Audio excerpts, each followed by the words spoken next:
14 boats, no lights, no radio, 40 knots. Direct intercept course with the most powerful warship on Earth.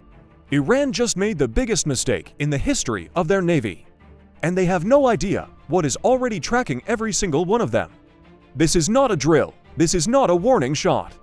This is the moment Iran crossed a line they cannot uncross. And what happens in the next 4 minutes will change everything. Stay with me. Persian Gulf, Strait of Hormuz. 312 hours local time, complete darkness. The air temperature is 34 degrees Celsius. Humidity 89%. Visibility 3 miles through Gulf haze. The water is black, choppy, to foot swells running northeast to southwest. This is one of the most strategically important bodies of water on planet Earth. 21 miles wide at its narrowest point. Every single day 17 million barrels of oil pass through this gap. That is approximately 1/3 of all globally traded oil, every day, without interruption.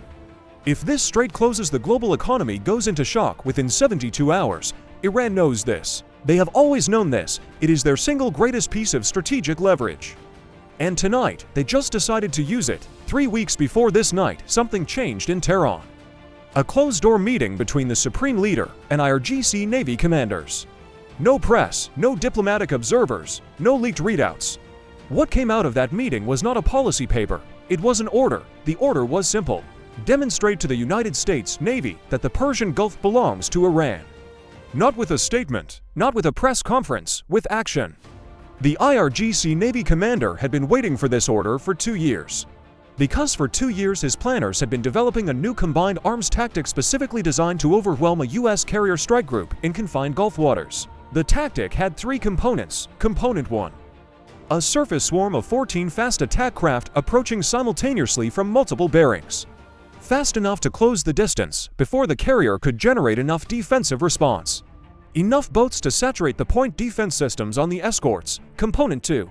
Simultaneous deployment of underwater unmanned vehicles from 2 of the 14 boats. Programmed to home on the carrier's acoustic signature. Attacking the hull from below while the surface defense was occupied above. Component 3. Electronic intelligence collection throughout the entire engagement. Every radar emission, every communication frequency, every response timing sequence, recording everything, building the database for the next engagement. Even if this one failed, the data collected would make the next one more dangerous. The order was given at 2,300 hours. The boats left Bandarabas at 2,347 hours. 14 Siraj-class fast attack craft, running dark, running silent, running directly at the USS Nimitz carrier strike group. Let us talk about exactly what Iran put in that water. Because understanding the threat is how you understand what defeating it actually means. The Siraj-class fast attack craft is Iran's primary Gulf harassment platform. 17 meters long, fiberglass hull, twin diesel engines. Top speed 40 knots. That is 74 kilometers per hour on open water, in the dark, with no lights. Each boat armed with one C-704 anti-ship missile. The C-704 is not a toy. Range 35 kilometers, Mach 0.9 cruise speed. Sea skimming flight profile at 4 meters above the water surface. Active radar seeker in terminal phase. Designed specifically to defeat point defense systems by flying below their engagement envelopes. Each boat also carrying rocket-propelled grenade launchers, heavy machine guns, and the 2 special boats, the ones carrying the underwater drone deployment systems. The Iranian underwater unmanned vehicle program had been running for 6 years. The version deployed that night was their 3rd-generation system, Acoustic Homing Seeker, programmed to identify and track the acoustic signature of a Nimitz-class carrier. The carriers for nuclear reactors produce a distinctive acoustic profile. A signature that cannot be masked, or so Iran believed. Each underwater drone carrying a shaped charge warhead. Designed not to sink the carrier, designed to damage the propulsion system. Force the carrier to reduce speed. Make it easier to track, make it easier to attack again. The plan was elegant in theory, suicidal in execution because Iran built their plan around what they knew about U.S. carrier defense. They did not know what they did not know, and what they did not know was about to end their operation before it truly began. The USS Nimitz carrier strike group had been on station in the Gulf for 9 days. Routine operations, FEA-18 Super Hornets launching every 4 hours. Destroyers running their patrol patterns, the submarine running its silent circuits beneath. Everything normal, everything routine, everything watched. Let us talk about what a carrier strike group actually is, because most people see the carrier and think that is the weapon. The carrier is not the weapon. The carrier is the target that everything else exists to protect. The weapon is the system surrounding it. USS Nimitz. 100,000 tons. 333 meters long for nuclear reactors. Capable of operating for 20 years without refueling. Air wing of 70 aircraft, FEA-18 Super Hornets, EA-18G Growlers for electronic warfare, E-D Hawkeyes for airborne radar coverage, MH-60 helicopters for anti-submarine warfare around the carrier, 2 Arleigh Burke-class guided missile destroyers, USS Gravely, USS Nitsy, each one 9,000 tons, each one carrying the Aegis combat system. The most advanced integrated air defense system ever built, 96 vertical launch cells, SM to standard missiles for air defense, SM-3 for ballistic missile intercept, SM-6 for extended range engagement, Tomahawk cruise missiles for land strike, AS-ROC for anti-submarine warfare, and the Phalanx CIWS, the last line of defense, 6-barrel Gatling gun. For 1,500 rounds per minute, automated, no human in the loop, it detects, it tracks, it engages. All in fractions of a second, 1 cruiser, USS Vicksburg, 2 fast attack submarines running silent beneath the formation. And 290 feet above the Gulf, the E-D Hawkeye, always orbiting, always watching. Its radar dome painting every surface contact within 300 miles. Every air contact within 400 miles. Every electronic emission within 500 miles. This is what Iran decided to challenge tonight. The E-D Hawkeye crew sees them first, 0312 hours. 14 contacts appear simultaneously on the tactical display. Bearing 0-7, speed 40 knots. No IFF transponder signal, no navigation lights. No radio communication on any monitored frequency. The contact geometry is immediately clear. Direct intercept course with the Nimitz, time to contact, 38 minutes. The Hawkeye crew does not hesitate. The call goes out immediately. Strike group, 14 fast movers bearing 0-7. No IFF, no lights, direct intercept course, time to contact 38 minutes, classify hostile, recommend immediate combat stations. On the Nimitz, the call takes 90 seconds to process, 90 seconds.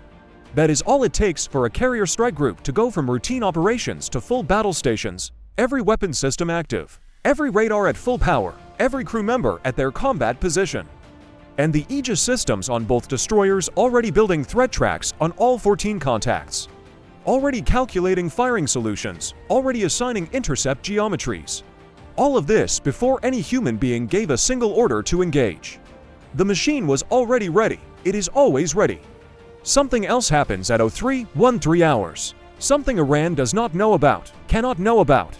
The fast attack submarine running silent beneath the strike group detects the first underwater drone deployment. Passive sonar, no active emissions, just listening. The acoustic signature of a drone motor activating beneath the surface, then a second. The submarine sonar crew classifies both signatures within 40 seconds. Iranian UUV. Acoustic homing seeker, programmed to track carrier acoustic signature. The submarine makes one encrypted call to the strike group. To underwater contacts classified hostile UUV deploying from surface craft, bearing 0-7 range 11 miles. Then the submarine moves, not away from the threat. Between the threat and the carrier, it positions itself precisely in the acoustic shadow of the Nimitz. What the carrier's signature was projecting outward, the submarine now absorbs and masks. The drones will follow the loudest acoustic source. They will think they have found the carrier. They will find a submarine instead. A submarine that will be gone before they arrive. Iran's most sophisticated tactic defeated before the surface engagement even begins.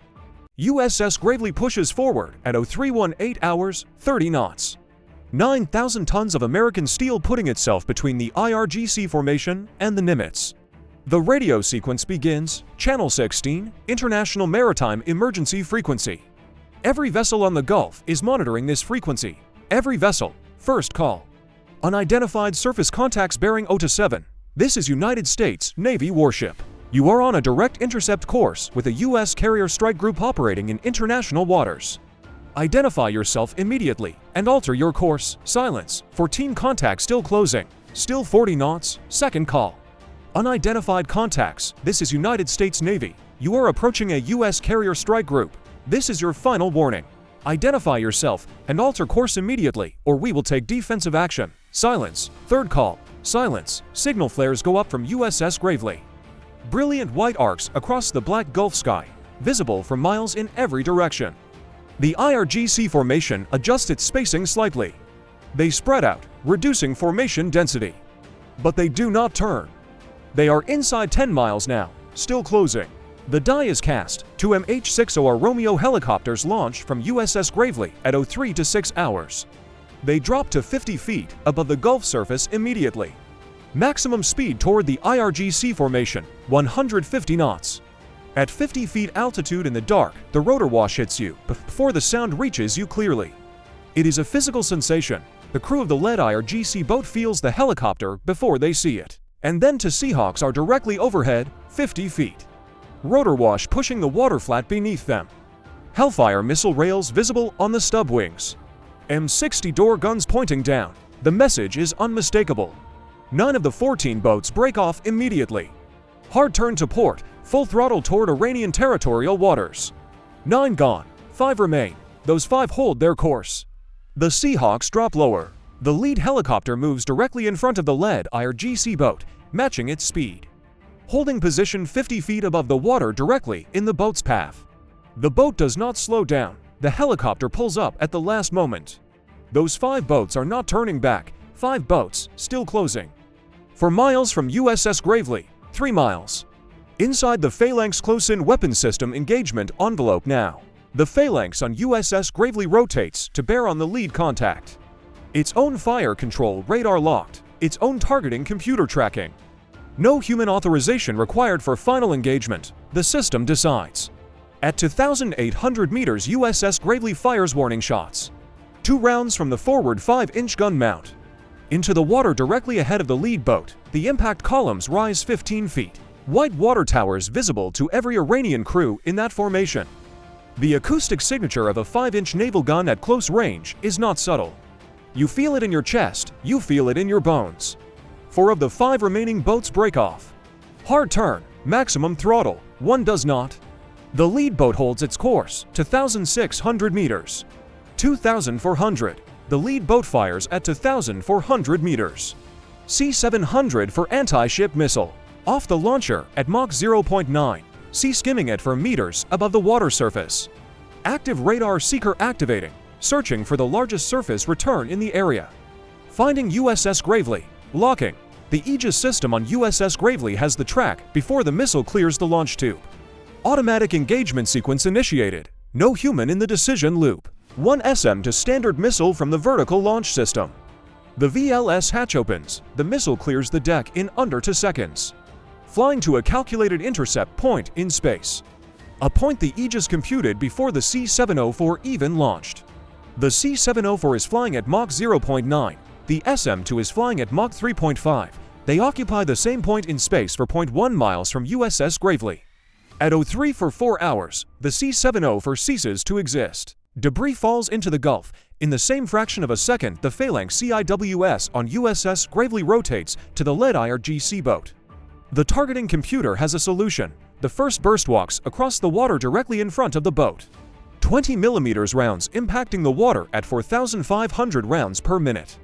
A wall of fire and white water. The second burst is not a warning. The lead boat ceases to exist at 03 for 7 hours. Beneath the surface, something else is happening simultaneously. The 2 underwater drones have been running for 11 minutes. Acoustic homing seekers active, searching for the carrier signature. Finding it, accelerating toward it. They have been tracking what they believe is the Nimitz for 11 minutes. Getting closer, faster. They are 40 seconds from attack range. They detonate. Not on the carrier. The acoustic signature they followed for 11 minutes was not the Nimitz. It was the submarine, which moved clear of the detonation point 17 seconds before impact. The submarine crew had calculated the drone's approach vector. Calculated the timing. Moved precisely far enough to survive the detonation. Close enough that the drone seeker never lost the decoy signature. The submarine is undamaged. The carrier never knew the drones were there. Iran's most sophisticated tactical development. 2 years in development, deployed for the first time in a real engagement. Defeated in 11 minutes by a submarine crew using nothing but positioning and knowledge of acoustics, no new equipment, no new weapons. Just understanding, just training, just experience. At 04:01 hours, the last IRGC boat crosses back into Iranian territorial waters. 13 boats return to Bandar Abbas, 1 does not. 1 C-70 for missile fired, 1 SM to intercept. 2 underwater drones deployed, both defeated. 0 hits on any American vessel, 0 American casualties. The Nimitz had not changed course once during the entire engagement, not once. During the entire 38 minutes from first contact to engagement conclusion, the carrier continued flight operations. FEA-18 still launching and recovering on schedule, routine, as if nothing was happening 20 miles to the north. Because from the carrier's perspective, nothing significant was. The destroyers handled it, the helicopters handled it, the Aegis handled it, the submarine handled it. That is what a carrier strike group actually is, not one ship, a system. A layered interlocking system where every component covers every other component. Iran attacked one layer. They did not know there were 6 more. Now let us talk about what Iran actually learned from this engagement. Because they were not just making noise out there. Every second those boats were inside the formation's defensive perimeter, their electronic intelligence systems were recording. Radar frequencies, communication protocols, fire control emission signatures, response timing from first contact to combat stations. The exact range at which each escalation step triggered the next response. They noted the warning shot sequence began at 2,800 meters. They noted SM to launch timing relative to C-70 for detection. They noted helicopter response time from ship deck to formation intercept. They noted the phalanx engagement range and burst timing. All of this data went into IRGC planning files. The next operation will be designed around what they learned from this one. The US Navy knows this. Which is why the American response to this engagement was not just a press statement and a diplomatic protest. 6 weeks after the Hormuz confrontation, the Navy confirmed deployment of Helios-directed energy weapons on additional Gulf-based destroyers. High-energy laser with integrated optical dazzler and surveillance system. Speed of light engagement, $1 per shot in electricity costs. Unlimited effective magazine, no reload time. No missile inventory to exhaust. Against a swarm of 14 IRGC fast attack boats, the economics of defense change permanently. The laser does not run out. You cannot overwhelm it with numbers. You cannot exhaust its magazine with wave after wave of boats. Iran's core tactical assumption was that enough boats could saturate the defensive systems. The laser makes that assumption obsolete. Let us go deeper on the Aegis system, because what it did that night deserves more than a passing mention. When those 14 contacts appeared on the Hawkeye's radar at 0312 hours, the Aegis computers on USS Gravely and USS Nitsy did not wait for orders. They began building solutions immediately. Threat classification, priority assignment, intercept geometry calculation, weapon assignment. All 14 contacts, simultaneously, in under 3 seconds. The Aegis Baseline 9 system can track and engage up to 100 simultaneous targets. Not 14, 100, while simultaneously managing the underwater picture through integrated sonar data. While simultaneously tracking air contacts out to 400 miles. While simultaneously providing data to every other ship in the formation through the Cooperative Engagement Capability Network. Every Aegis ship in the formation sees every track from every sensor on every other Aegis ship simultaneously. One seamless picture, no gaps, no blind spots, no delays. When USS Gravely engaged the C-704 with an SM-2 at 03 for 4 hours, USS Nitsy was already tracking the same missile as a backup engagement solution. If the first SM-2 had missed a second, would have been in the air before the first one reached its intercept point. If the second missed, the phalanx would have engaged. 3 independent layers, all active simultaneously. All seamlessly integrated. All faster than any human decision loop could possibly operate. Iran built their tactic around human response times. Aegis does not have human response times. Here is what Iran discovered that night that they cannot fix with a budget increase or a weapons purchase. The gap between the Iranian Navy and the US Navy is not measured in missiles. It is not measured in boats. It is not measured in technology alone. It is measured in the decisions made at 03 to 6 hours when the submarine crew repositioned to mask the carrier's acoustic signature without a single order from above. That decision was not in any playbook. That was a crew that understood their mission so deeply they could adapt in real time to a threat that had never been encountered before. That is 40 years of institutional knowledge. 40 years of at-sea experience, 40 years of training against peer competitors in realistic scenarios. Iran has been building their navy for 40 years, but they have never fought a peer competitor at sea. The US Navy has been preparing to fight peer competitors at sea for 80 years. That gap cannot be purchased, it cannot be closed in one generation. It lives in the people, in the training, in the culture of a navy that has been doing this longer than the Islamic Republic of Iran has existed. The Strait of Hormuz is still 21 miles wide tonight. The oil is still flowing. 13 IRGC boats are back in Bandar Abbas. One is at the bottom of the Persian Gulf. The Nimitz is still on patrol. Its E-D Hawkeye still orbiting at 20 to 1,000 feet. Still painting every contact within 300 miles. The submarine is still running its silent circuits beneath. And somewhere in an IRGC planning room tonight, analysts are reviewing the data their boats collected during those 38 minutes. Planning the next attempt, the US Navy is reviewing the same engagement from their side. Planning the counter to whatever comes next. That is what this conflict actually looks like, not a battle. A continuous chess match, played in the dark, in the most strategically important water on Earth. And right now, one side has all the pieces. Stay locked in.